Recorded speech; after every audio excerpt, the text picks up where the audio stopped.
was preparing my computer, but alright. Today I'm going to drink sangria. Let's get started.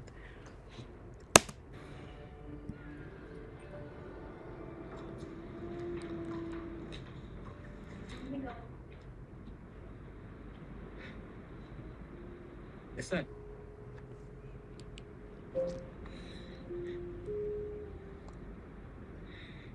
Malaki pa naman ang iwala ko sa iyo, Lester. Babalik ba ka rin pala? Rob, kilala mo ako magtrabaho. Pareho tayo. Ayoko rin ng natatalo. Pero, hindi talaga basta-basta yung sangre na yun.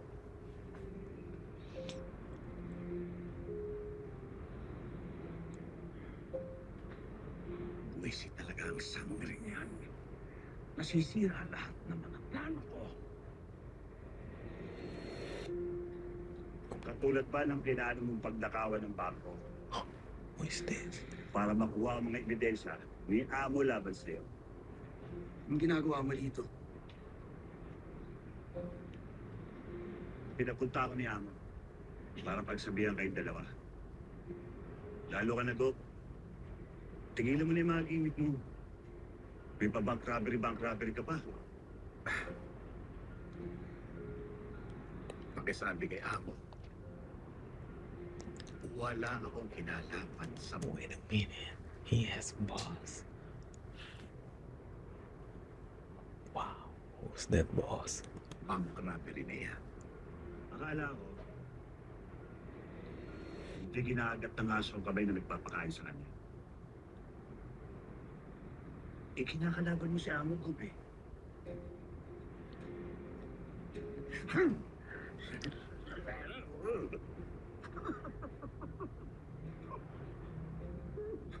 bakit ko naman gagawin yun? Bakit ko naman tataluhin si Amo? Magandang tanong. Go. Alam mo kung anong ginagawa ni amo sa mga tao kumakalaban sa kanya? I think boss is the president. You know, because he is God.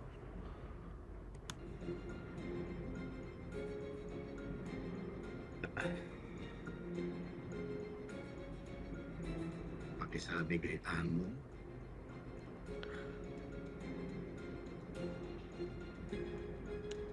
I miss you.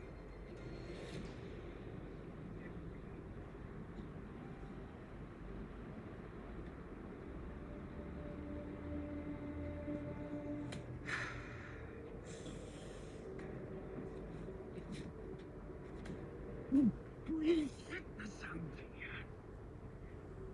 Kung hindi dahil sa kanya, nakalutan dapat ngayon dito ang amo yan. Tatandaan niyo, mauhuli rin natin ang sangre yan.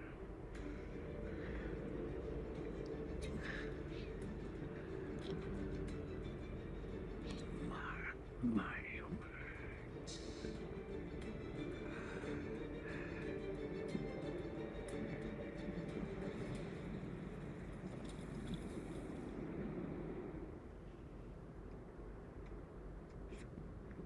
Mas bibilis ang pag-inom kung iinumin mo ito. She's so kind to him. Ano't naparito ka? Miss Peach again. Ilang beses ko ba kailangan ulitin ang mga nasabi ko sa'yo, Clara? Sige na, ito'y makabubuti sa iyo. Nurse.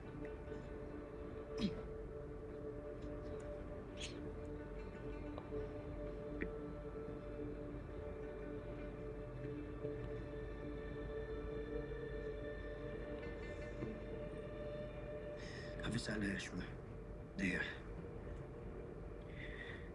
Tuling ang napakabuti mo. Napakalayo sa iyong mahal. Dahil hindi ako sang-ayon sa pinakitang kalapitan ni Kera Rivera. Nagtagumpay na kami sa pagsakop ng Encantadia. Patid ko, na panahon na upang matutunan natin mga mini-ate at mga engkantado ng buhay mo kaya. Yan ay magaganap lamang sa iyong panagimukhan.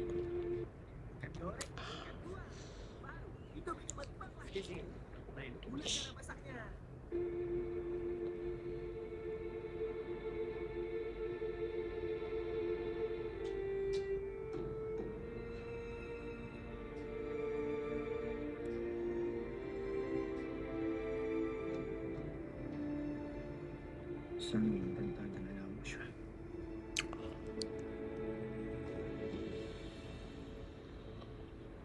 Bakit pa tayo bumalik dito? Wala lang nga siya dito, di ba? Malakas ang kutob ko na babalik siya sa lugar na ito. Bakit wala ng mga tao? Nasaan sila? Eh kasi nga, nagsasara ang tindahan pagkagabi, tsaka nagpapahinga din yung mga mortal. Pero, dapat may mga naiwan ko eh. Ay, ayun sila oh! Hi boys! Aray! Aray naman! Oh, Kuya guys, tinan nyo. Luminary Ward. Sino ba yung masma na yan? Di ba yan, notorious criminal? Kaya nga, hindi ko mamaintindihan eh. Eh, di ba tumulong lang naman siya sa atin, lalo na sa baby mo? Oo nga. Tinulungan lang naman niya ako, Diyos ko po. Kung hindi siya dumating, baka pinaglalamayan ako ng dahil sa uwisit na Victor na yan. Tama. At saka alam nyo, hindi siya kriminal. Tagapagtanggol natin siya. Di ba? Tagapagtanggol? Ang tinutukoy niyo ba yung babaeng nakipaglaban? Nasaan siya? Nagbalik ba siya rito? Kailan niyo, Ben?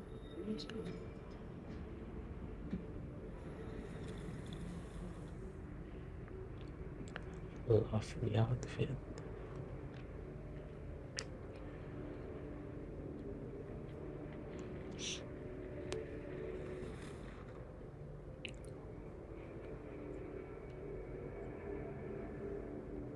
Kaya pa ang buong Encantadia ngayong gabi, mahal na Kera.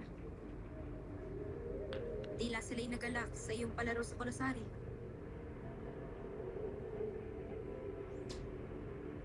Ngunit ikaw ba'y nagbabago na, Kera?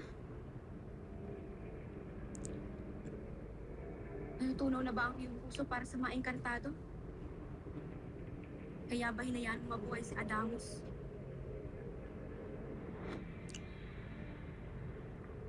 Muli mo pang banggitin ang iyong bibig. At titiyakin ko na ang buhay mo ang magtabakas ngayong gabi. Wow. Tawad na, Kera. Hindi ko nais na ikagalitin. Nagugulong lamang ako kung bakit ang nayaan mo pa mabuhay ang isang alipin.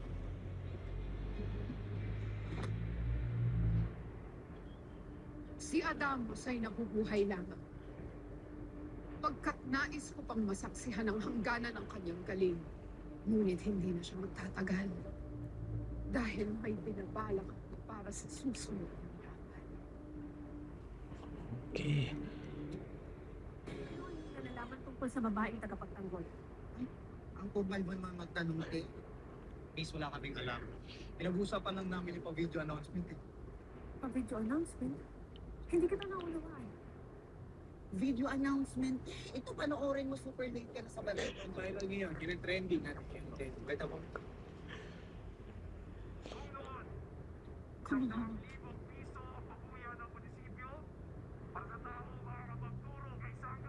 Sangre? Sinong sangre ang kanyang manibika? At saan ko siya matatagpuan? Ay nako, miss. Inulit mo lang yung tanong ng Masman eh. Parang silang plaka sila. Ay, pa-Juliet naman si ate. Ako pa ay hindi pinagtatawanan. Kalma lang. Easy lang, ha? Ay, ang bilis mo namang majupin. Majapin? Majupin. Ma-offend, masaktan, ma-hurt, as in, ouch. Ganun. Kalma lang. Alam mo kung ako sakali, kung ako may alam, kahit magkano pabuya pa ibigay ng kung sino man po siya pilatian, hindi ko susumbugin sa sangre ha. Bakit ka mo? Yan ang tagapagtanggol natin, yan ang ating bagong superhero, di ba? Correct. Siya ang ating bagong tagapagligtas at ang ating tunay na super. Teka pare. Di ba siya yung nagtatanong tungkol sa sangre naman? Oo nga. Oo. Ako nga. Hindi na sa Maaari ng sangre na tinutukoy nila at ang aking hatiya. Kaya tayo na. Ipagpatuloy na natin ang paghanap sa kanya. Mason, sino yung kinakausap mo dyan? She's possessed. Wala kang pakialam mga bata.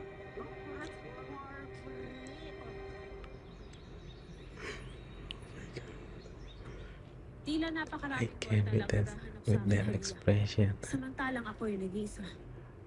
Kaya't nais kong hingi ng inyong tulong. Nais kong matukoy no ang aking hadiya na kinikilala ng mga tao dito bilang si Sangre. Paano ba natin siya mahanap? Yung mga tao nga, hindi alam kung nasaan siya. Tapos, kami pang mga duwende na maliit na nilalang lamang. Nauunawaan ko ang iyong winiwika.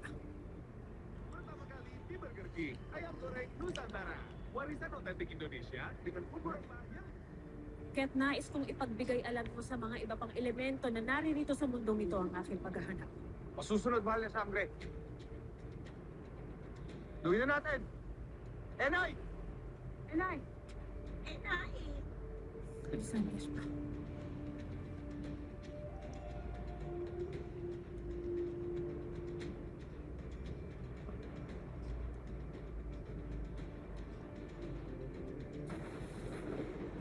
Umaling po mga kaibigan. Kung nagambala namin ang inyong mga gabi. Bakit sa inyo? Kaibigan mo, Wende. Yun nga mga friendship. Kasi merong isang sangre mula sa mundo ng Encantadia ay nandito at kailangan niya ng tulong natin. Kaya sana mapalaganap sa mga kagaya nating nilalang na meron silang importanteng pakay. Kerry, yung si Perena, isang sangre, hinahanap niya yung pamangkin niya, yung anak ng kapatid niya na si Danaya, si Terra. Sa tulong ninyo, mas mapapabilis nating mahanap kung nasan talaga yung batang sangre. Isipin na lang natin na isa itong karangalan na magsilbi sa isang mataas na nilalang ng Encantadia.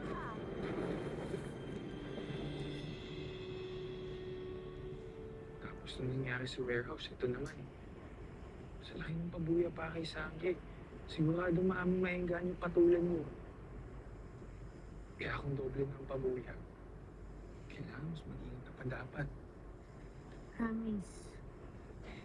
Pagkatapos ng nangyari sa warehouse, ito na ako. Kahit kailan hindi na ako magpapakampante. What's going on? Tara. Mahal na Sangre. It's him. Tara, ano titingin mo?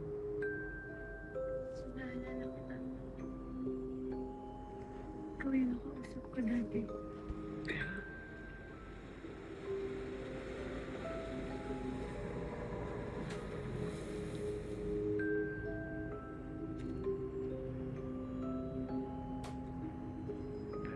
May kailangan ka pala. May naghahanap sa'yo kapwa-kasan. Ang totoo mong pamilya.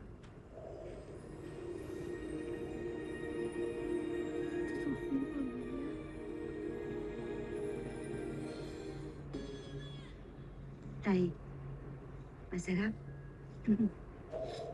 Ubusin niyo lahat yan, ha? No, Para sa that's inyo when talaga he yan. was. Pero parang ang dami naman yata nito.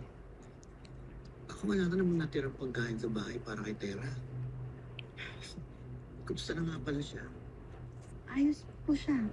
Tay, ano lang, minsan, ewan ko kung bakit. Naninibago ako sa kanya. Madalas wala. Madalas lumalabas ngayon. Tsaka, pakiramdam ko may nililihim sa akin. Lakas mo naman mag-inala, anak.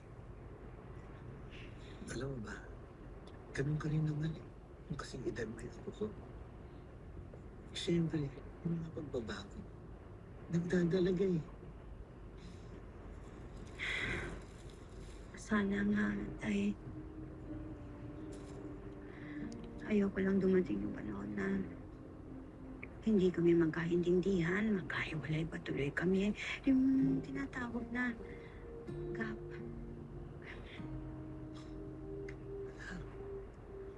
Hindi mangyayari yun. Pinalaki natin ng maayos at puno ng pagmamahal si Tera. Yes, indeed. Pero, alam mo ba, siguro, medyo masama maisipin. Pero minsan, hinihiling ko na huwag na sanang bumalik yung mga totoo niyang magulang para bawiin niya sa atin. Di siguro kakayanin ang kalungkutan pag nawala sa akin ang apo ko. And Tara is about to find a real family. Malabo na yun, Tay. Di ba? Kahit parang daw, wala tayong napalaki na Teo. Kinanaya. Baka talagang kinalimutan nila yung anak nila. O, baka patay na sila. Well,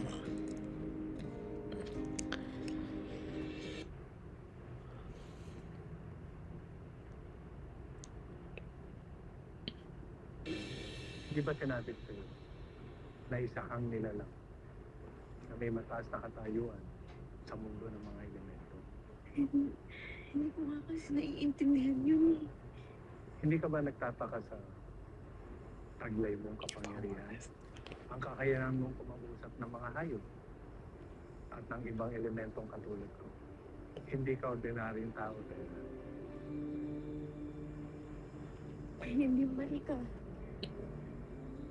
Alam ko, nakaraniwang tao lang ako siguro. Siguro bukas lang yung third eye ko kaya nakikita kita. Kaya marami akong kakaibang mga Paano mo ipapaliwanag ang kapangyarihan mong mawala, ang kapangyarihan mong lumaban, at ang kapangyarihan mong gamutin ng sugat? Ang kapangyarihan ito ay hindi galing sa mundo dahil hindi ka tao. Hindi ako tao? Ano yung sabihin? Kung hindi ako tao, ano ako? Ikaw ay nabibilang sa mataas na uri ng engkantado. Isa kang diwata. Diwata. Isa kang diwata na nasa lahi ng mga sapi. Katulad ng mga pangyarihang diwata na naghahanap sa'yo. Kaya sino ba talaga yung kausap mo? Kinakabahan na ako sa'yo, ha? Pre, Kapre?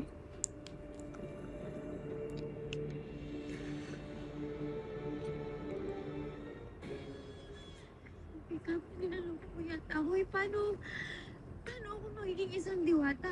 Ako? Diwata? Ang akila mo ka ba akong diwata sa'yo? Kanina, kapre, ngayon, diwata. Tara, ano ba nangyayari sa'yo? Pero, mahirap ipaliwanag sa katulad mong engkanto na pinalaki ng mga tao. Maaaring si Perena na ipaliwanag niya sa'yo. At sino si Perena? your own Si Perena, ang kapatid ni Danaya. Si Danaya, ang tunay mong ina. Kilala mo siya? Ito ko lang nalaman ng pangalan. Pero sa tingin ko, ay nakasalubong ko na noon ang iyong ina. Hindi ko siya nakausap. Pero kung titingnan at babalikan, may naaamoy ako at nararamdaman na pagkakapareho. Saan ko siya pwede puntahan? Gusto ko rin siya makita. Matagal na panahon na yun. Hindi ko na siya nakita muli. Pero si Perena, sigurado ako matutulungan ka niya. Bakit naman parang pinapaasa mo lang naman yata ako, Kapre? Ang gulo-gulo. Tama na. Tama na.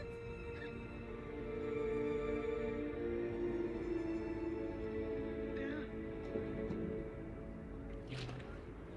It must be hard for her. She's been through a lot.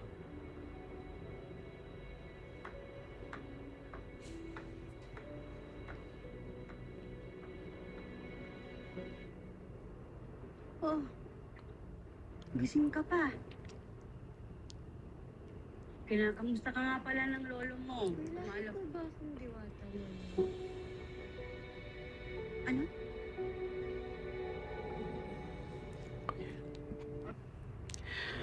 Okay, let's get into the next episode. Bye bye.